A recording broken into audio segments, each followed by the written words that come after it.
If you're watching this, chances are you've been working nearly all your life. And spoiler alert, so long as you're alive, you're gonna have to keep working. And whether you work as a barista, a carpenter, or some other secret third job, one thing is probably true. Your job blows. Why is this? Why do so many workers in so many different industries hate their jobs? Most of the time, it's not the actual work itself, it's all the bullshit that comes with it. Too many workers are underpaid, overworked, and powerless in their workplace. Laborers work long hours under stressful conditions. They have little to no control over their scheduling, their work accommodations, or workplace culture. They are belittled by management and underappreciated by their companies. Many workers don't even get sick days. When it comes to capitalism, you don't work to live, you live to work. And what do the higher-ups in these companies do after underpaying their workers, denying them sick leave, and pocketing all the profits generated from their labor? They lobby against laws to increase the minimum wage, and then they buy yachts and wear outfits that look like this.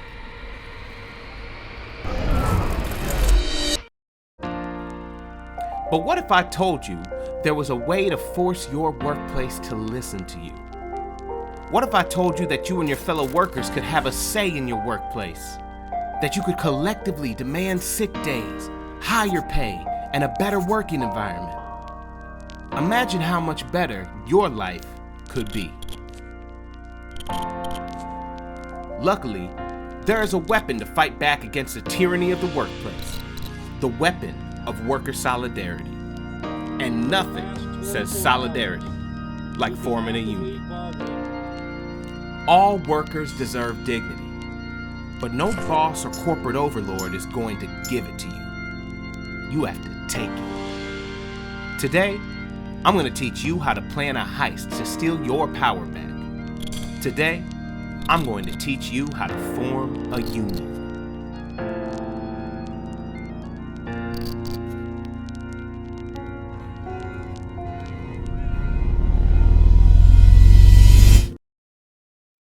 As a worker, you are a cog in the wheel of a machine that you don't own. And only the owner of that machine decides what to do with the profits you generate. Most of the time, the owners pay themselves first, and they pay themselves as much as possible. The less they pay you, the more money they make.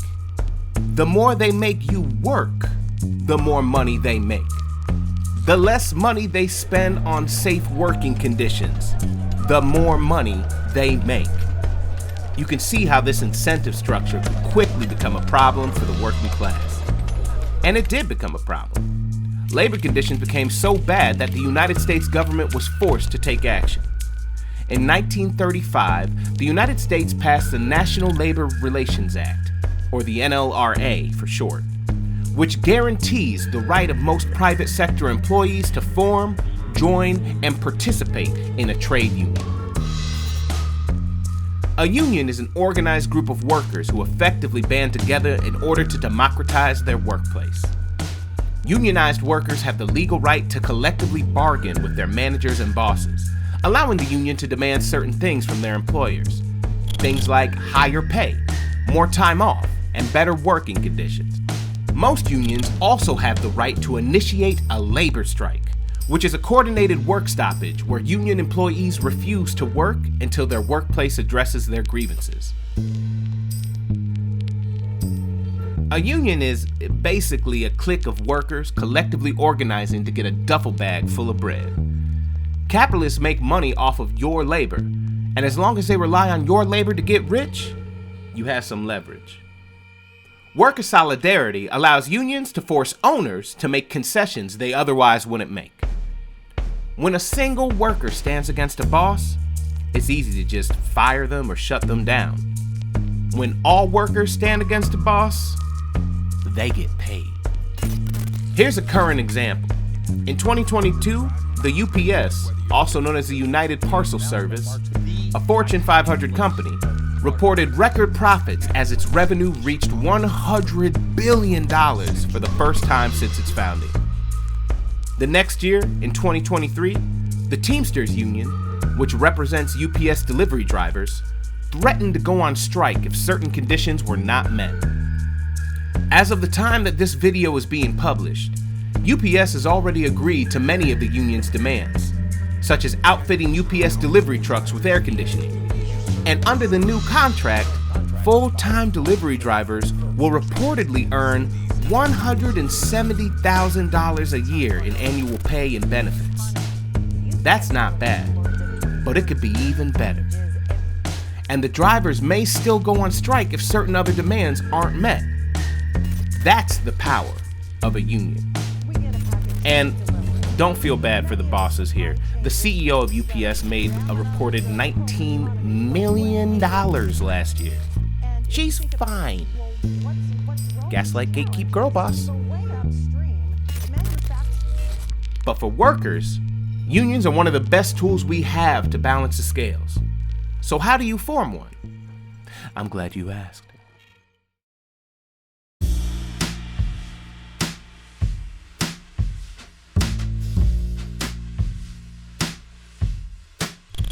There are 4 major steps to forming a union. 1. Gather support. 2.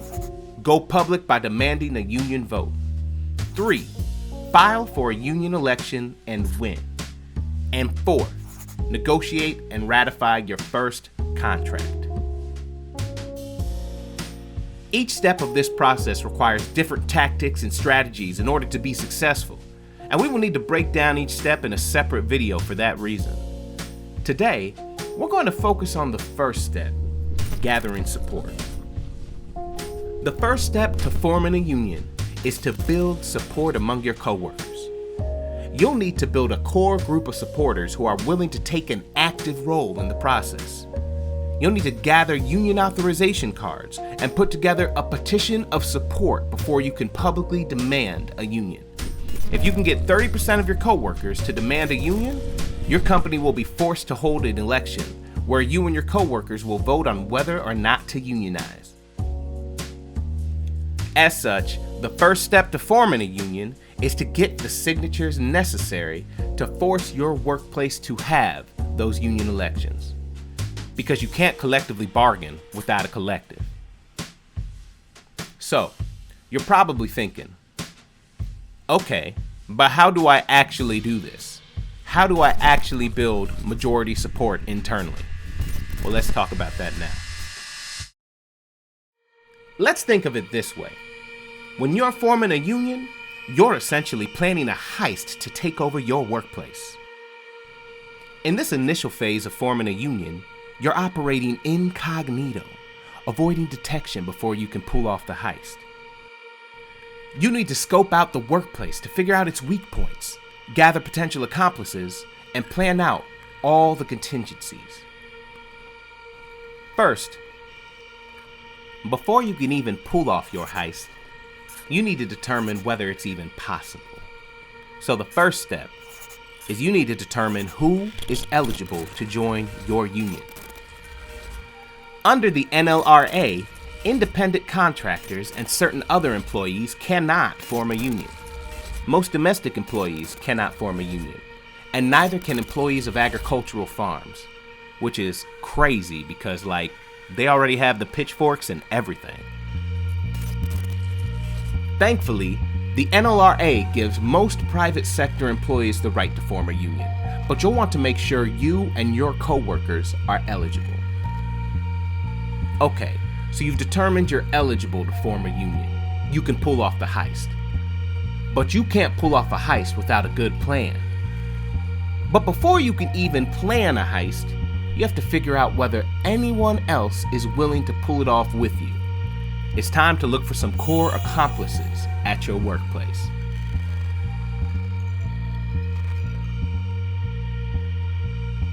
During this initial phase of forming a union, you'll be wearing your obedient worker disguise.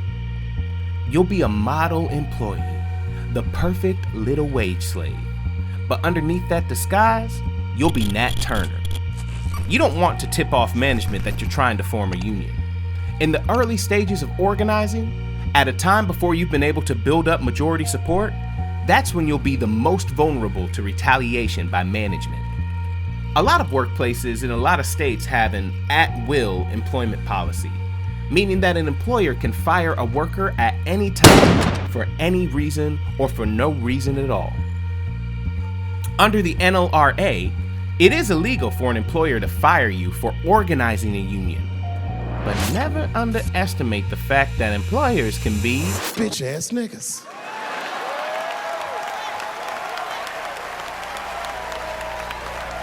You should assume that if management finds out that you're unionizing, they will fire you and give some dookie-ass reason to justify it.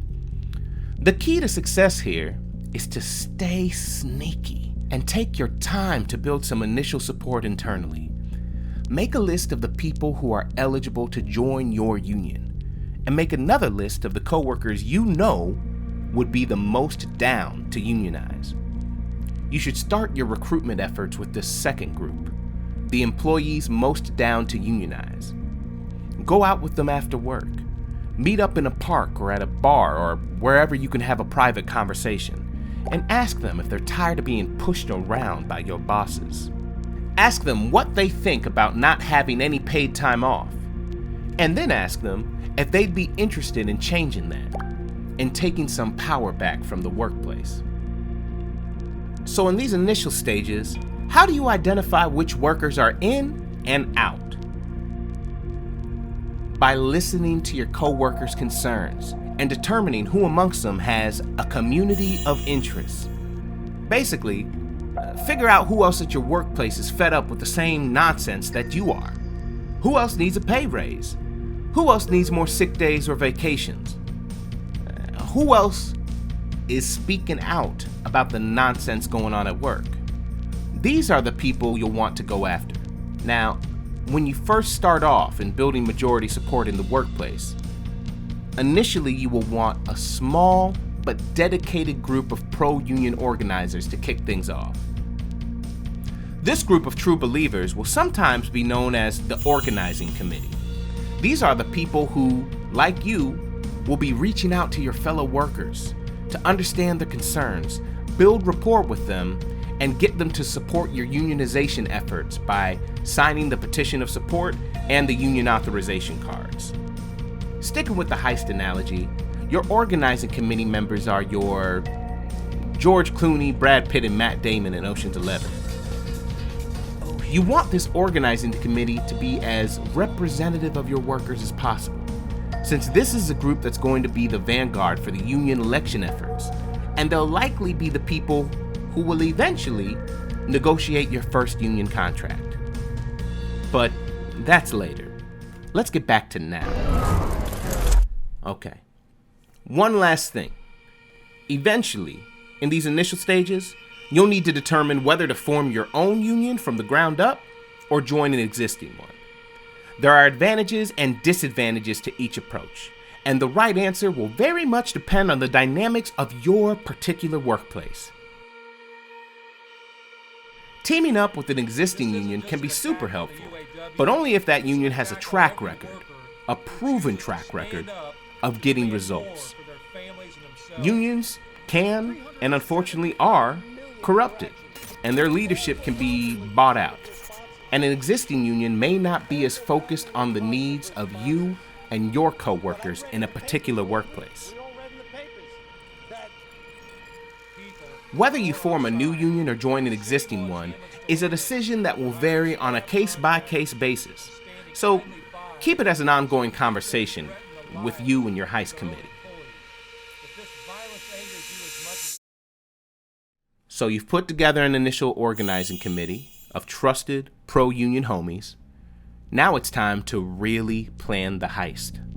This part is not to be overlooked at all. A heist is only as good as its plan and its people.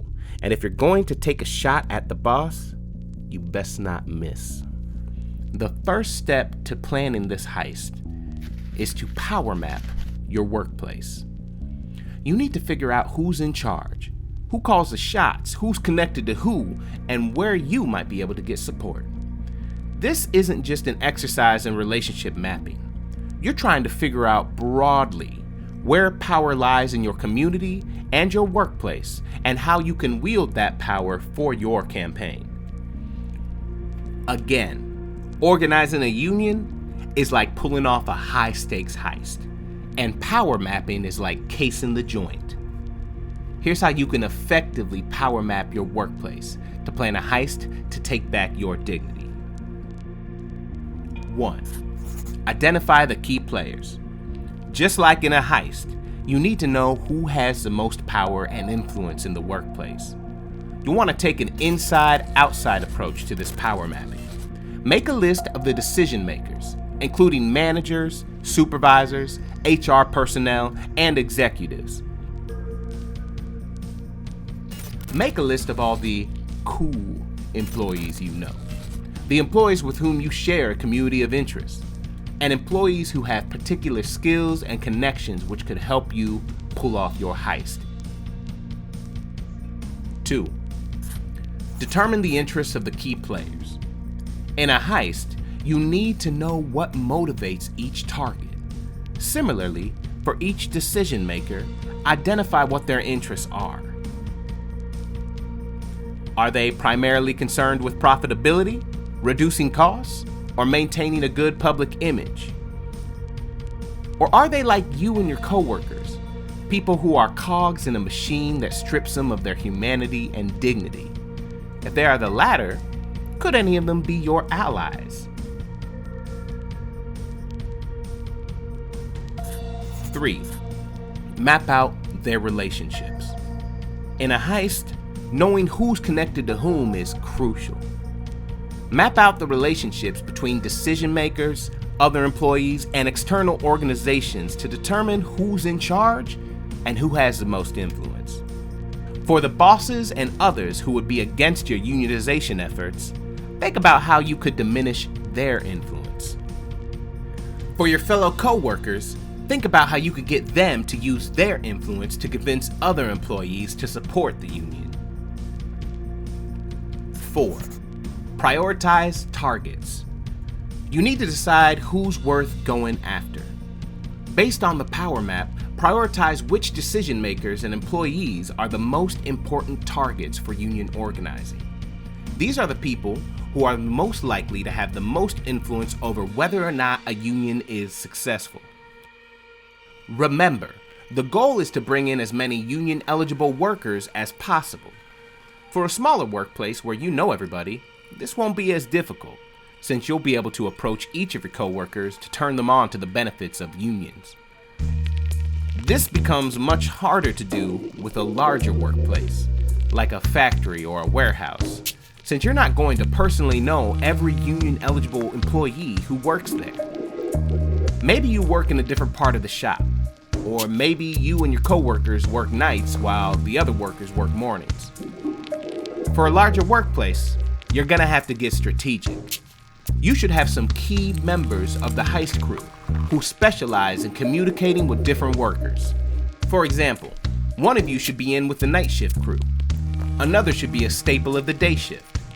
If your workplace is racially diverse, make sure your heist crew is too.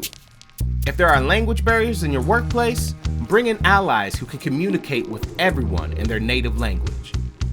No matter what your differences are, you're all getting screwed over in the same way by the bosses. And your only weapon here is solidarity. So get creative with your methods. Go nuts. Be weird. Do what it takes to bring people to the table. 5. Develop a strategy. Finally, just like in a heist, you need a plan of attack. Develop a strategy for organizing the workplace based on your power map. This could involve targeting specific decision makers, building relationships with key influencers, or leveraging external pressure, such as labor rights organizations and pro-labor media, to create change. Whose house? Hail you! Whose house? Hail you! Remember, power mapping is an ongoing process, and the power dynamics in a workplace can shift over time. So keep your power map up to date to ensure your heist is successful. Whew, so you got an initial organizing committee and a power map. It's time to start taking some real action. Here's the key. In order to be able to demand a union election, you'll need to gain the support of at least 30% of your union-eligible coworkers. You will also need a petition of support before you can demand a union. The petition of support is a list with the signatures of all the workers at your workplace who are demanding a union. In addition to signing the petition of support, your coworkers will also need to sign union authorization cards, which show that they authorize you and your union to represent them. You can find examples of union authorization cards online. We'll have links in the description. Again, you will need a 30% minimum of all union-eligible workers to sign this petition of support in order to trigger an election. But in reality, you don't file for unionization or go public unless you have 80% support. Why do you want 80% support? Because you and your homies are going to need all the solidarity and strength in numbers you can get in order to fight back against the anti-union machine that will come for your ass once you go public. We'll talk about going public with the union election in a future video. But for now, know this. Power will do whatever it can to insulate itself and its profits from the people it preys upon. In an economic system that values profit over everything, no trick is too dirty to protect profits. Corporations will lie, cheat, steal, and even kill to stop you. How do you beat a heartless system? By having some heart. In our next video, we're gonna go over what it's like to go public, to come out that motherfucking union closet. 1600 block. I just wanna rock. I just wanna I just wanna rock. Body out of ya. Shorty got that body out of ya. Hit it once, no time. Side up, fuck, you gon' kill my vibe. Stand on my money, don't know my size. Pick them sides, and you better choose wisely. That's my high. 1, 2, 3, 4, throw up your 5.